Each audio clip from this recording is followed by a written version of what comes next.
എൻ്റെ ബ്ലൗസ് തയ്ക്കുമ്പോൾ ഒത്തിരി പേര് ചോദിക്കാറുണ്ട് ഇതിൻ്റെ ഫ്രണ്ട് അതിൻ്റെ പോയിന്റും അതുപോലെ ബ്ലൗസിൻ്റെ ഷോൾഡർ ഇറങ്ങി പോകുന്നതും കൈയുടെ കാര്യങ്ങളൊക്കെ ചോദിക്കാറുണ്ട്. അപ്പോൾ എനിക്ക് അറിയാവുന്ന അറിവുകൾ വെച്ചിട്ടാണ് ഞാൻ ആ വീഡിയോ ചെയ്തിരിക്കുന്നത്. വീഡിയോ 2 ഭാഗമായിട്ടായിരിക്കും. അപ്പോൾ കണ്ടിട്ട് അഭിപ്രായം പറയുക.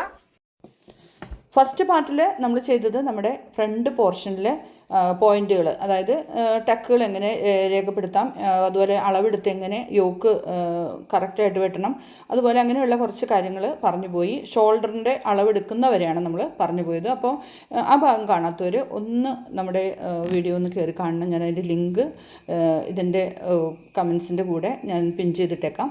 അപ്പോൾ ഈ ഒരു ഭാഗം കണ്ടിട്ട് ഈ ഇപ്പോൾ ഇടാൻ പോകുന്ന വീഡിയോയും കൂടി കണ്ടാൽ നിങ്ങൾക്ക് കുറച്ച് ഐഡിയ കിട്ടും. അതിനുശേഷം ഞാൻ നമ്മുടെ ബ്ലൗസ് വെട്ടുന്നത് നിങ്ങൾക്ക് ജസ്റ്റ് ഒന്ന് വേറൊരു വീഡിയോയിൽ കാണിച്ചു തരാം. ഇപ്പോൾ ഞാൻ വെട്ടിയതിൽ ഉള്ള ആ ടിപ്സുകളും അതുകൊണ്ട് വേണ്ടിയിട്ടുള്ള ആ വഴികളൊക്കെയാണെന്ന് പറഞ്ഞു പോകുന്നത് കേട്ടോ. ഇനി നമ്മൾ ഷോൾഡറിൻ്റെ അളവ് വരെയാണ് കഴിഞ്ഞ വീഡിയോയിൽ പറഞ്ഞത്.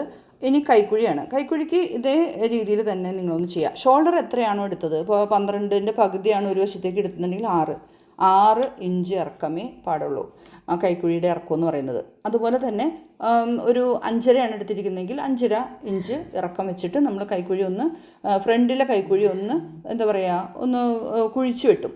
ബാക്കിലെ പക്ഷേ അത്രയും കുഴിച്ച് വെട്ടില്ല. അപ്പോൾ നമ്മൾ 6ൽ മാർക്ക് ചെയ്ത് ഒരു ബോക്സ് ആക്കിയിട്ട് ആ ബോക്സിൽ കൂടെ നമ്മൾ 1 ഇഞ്ച് പുറത്തേക്ക് തള്ളി നമ്മുടെ ഒരു ബോക്സ് പോലെ വരയ്ക്കുമ്പോൾ അതിൻ്റെ ഒരു കോൺ ഉണ്ടാവുമല്ലോ, അവിടെ നിന്ന് 1 ഇഞ്ച് തള്ളിയിട്ട് നമ്മൾ ഇതുപോലെ മാർക്ക് ചെയ്താൽ മതി. അതുപോലെ തന്നെ നമ്മൾ ഷോൾഡർ ചെരിവ് ഒരു 4 ഇഞ്ച് കൊടുക്കാൻ മറക്കരുത് കേട്ടോ. ഞാനത് കഴിഞ്ഞ വീഡിയോയിൽ പറയാൻ മറന്നുപോയി. ഒരു ഷോൾഡർ ചെരിവ് 4 ഇഞ്ച് കൊടുത്തിട്ടാണ് നമ്മൾ ഇപ്പോൾ ഈ ഒരു 6 ഇഞ്ച് എടുക്കുക. നമ്മൾ സാധാരണ നമ്മൾ 6 ഇഞ്ച് എടുത്തിട്ട് അതിൽ കാലല്ല കുറയ്ക്കണ്ടേ. ഇപ്പോൾ ഷോൾഡർ ചെരിവ് ഒരു 4 ഇഞ്ച് കുറച്ചിട്ട് അതിൽ നിന്ന് 6 ഇഞ്ച് എടുക്കുക, അല്ലെങ്കിൽ 5.5 ഇഞ്ച് എടുക്കുക. അത്രയും മതി. അതിൽ കൂടുതൽ കൈക്കുഴി എടുത്താൽ കൈ ഭയങ്കര ലൂസായിട്ട് തോന്നും. അടുത്തത് നമ്മുടെ ബാക്ക് പോർഷനിലെ കൈക്കുഴിയുടെ ഭാഗമാണ് ഞാൻ നിങ്ങൾക്കൊന്ന് ഷെയർ ചെയ്യുന്നത്. നമ്മുടെ ഷോൾഡർ നമ്മൾ 6 ഇഞ്ച് ആണെങ്കിൽ 6 ഇഞ്ചിൻ്റെ ഇറക്കത്തിൽ നമ്മളൊരു കൈക്കുഴിയിലേക്ക് ഒരു ബോക്സ് ആക്കിയിട്ട് എടുക്കുക. അപ്പോൾ ഇവിടെ നിന്ന് നമ്മൾ എടുക്കുമ്പോൾ ഒരു കാര്യം ശ്രദ്ധിക്കണം. ദേ കണ്ടോ, 1 ഇഞ്ച് ഈ മൂലയിൽ നിന്നും നമ്മൾ അങ്ങോട്ട് മാറ്റിയിട്ടിട്ടാണ് അതിൻ്റെ കെറിവ് വന്നിരിക്കുന്നത്. ഇവിടേക്ക് പിന്നെ ഇച്ചിരി ഇറങ്ങിയാലും കുഴപ്പമില്ല, ഈ ബോക്സിൽ നിന്ന് കുറച്ച് തള്ളിപ്പോയാലും കുഴപ്പമില്ല. അങ്ങനെയാണ് ഞാൻ കൈക്കുഴി വെട്ടാം.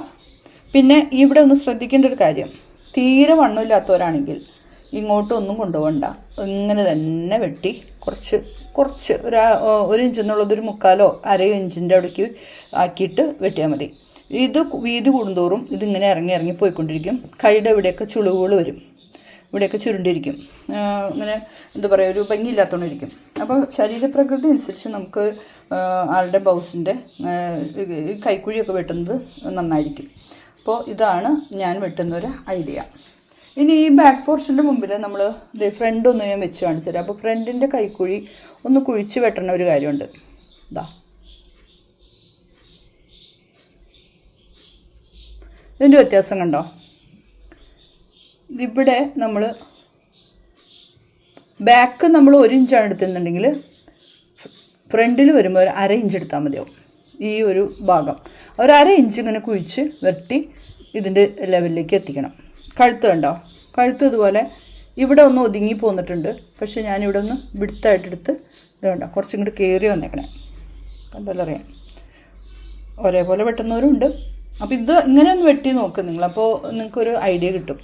1-2 കാര്യങ്ങൾ ശ്രദ്ധിക്കണം. നമ്മുടെ ശരീരപ്രകൃതി അനുസരിച്ച് തന്നെയാണ് നമ്മൾ ഈ കാര്യങ്ങളൊക്കെ ഒരു ഐഡിയയിൽ ചെയ്യാൻ പാടുള്ളൂ കേട്ടോ. അപ്പോൾ ഇങ്ങനെ നമ്മൾ വെട്ടിയതിന് ശേഷം നമ്മൾ പിന്നെ ഇതേ യോക്ക് ഞാൻ നല്ല ഇറക്കത്തിൽ വേണം, അതുകൊണ്ട് തന്നെ ഞാൻ ഇത്ര എടുത്തിരിക്കുന്നത്. ഈ ഒരു സംഭവം ഉണ്ടല്ലോ, ഈ ഒരു കട്ടിങ്, അത് നല്ല പ്രധാനപ്പെട്ട ഒരു കാര്യമാണ്. നമ്മുടെ ബ്രസ്റ്റിൻ്റെ ഇതൊക്കെ നമുക്കൊന്ന് പതുക്കെ ഒന്ന് അളന്നൊക്കെ നോക്കിയിട്ട് അതിൻ്റെ കട്ടിങ് എവിടെ വേണ്ടതെന്നുള്ളതൊക്കെ നോക്കണം. അപ്പോൾ ഇതിൻ്റെ ഇറക്കം 15 എനിക്ക് കിട്ടിയത്. ഓരോരുത്തരുടെയും ഇറക്കം നമ്മുടെ ആ ഒരു നല്ല അളവുള്ള ബ്ലൗസ് ഉണ്ടെങ്കിൽ ആ ബ്ലൗസ് വെച്ചെടുക്കാം, അല്ലെങ്കിൽ നമ്മൾ ടേപ്പ് വെച്ച് നമ്മുടെ ശരീരത്തിൽ വെച്ച് തന്നെ അളന്ന് നമുക്കത് നോക്കിയിട്ട് പിന്നെയുള്ള ഭാഗം കുറച്ച് വീതിയിൽ ഇതേപോലെ എടുത്താൽ, കുറച്ച് വീതിയിൽ തന്നെ വെട്ടിയെടുത്താൽ നമുക്ക് നല്ല ടിപ്പ് ടോപ്പായിട്ട് ചുരുണ്ടൊന്നും പോവാതെ നല്ല ഇറക്കത്തിൽ ഇരിക്കും. അപ്പോൾ പിന്നെ കൈ വെട്ടുന്നത് നിങ്ങൾക്ക് അറിയാമായിരിക്കാം. കൈ വെട്ടുന്നത് ഇത് കണ്ടോ, എൻ്റെ ഇറക്കം ഞാൻ എടുത്തിരിക്കുന്നത് 13 ആണ്. അപ്പോൾ തയ്ച്ച് വരുമ്പോൾ എനിക്കൊരു 12-12.5 ഇഞ്ച് കിട്ടും. 1 ഇഞ്ച് തലത്തുമ്പ് പോയാലും അത് കഴിഞ്ഞ് പിന്നെ ഇതിൽ നിന്ന് നമ്മളൊരു ഇപ്പോൾ ഇത് എത്രയുണ്ട് 13 ഈ ഇവിടെ നോക്കിയേ. അപ്പോൾ അത് ആ വ്യത്യാസം മനസ്സിലാക്കാം. 9 അപ്പോൾ 13 നിന്ന് 9 പോയാൽ 4. അപ്പോൾ 4 ഇഞ്ച് ഇവിടേക്ക് ഇറക്കിയിട്ടാണ് മാർക്ക് ചെയ്തിരിക്കുന്നത്. 4 ഇഞ്ച് ഇവിടെ ഇറക്കിയിട്ടാണ് മാർക്ക് ചെയ്തത്. അവിടേക്കാണ് നമ്മൾ ഈ ചരിച്ച് വെട്ടിയത്.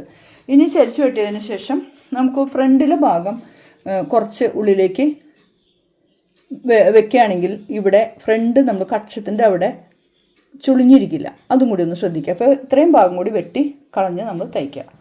ഇങ്ങനെയാണ് ഞാൻ തയ്ക്കണേ ബ്ലൗസ്. അപ്പോൾ ഐഡിയ കിട്ടിയിട്ടുണ്ടാവുമെന്ന് വിചാരിക്കുന്നു. ഇനി എന്തെങ്കിലും സംശയം ഉണ്ടെങ്കിൽ ചോദിച്ചാൽ മതി കേട്ടോ.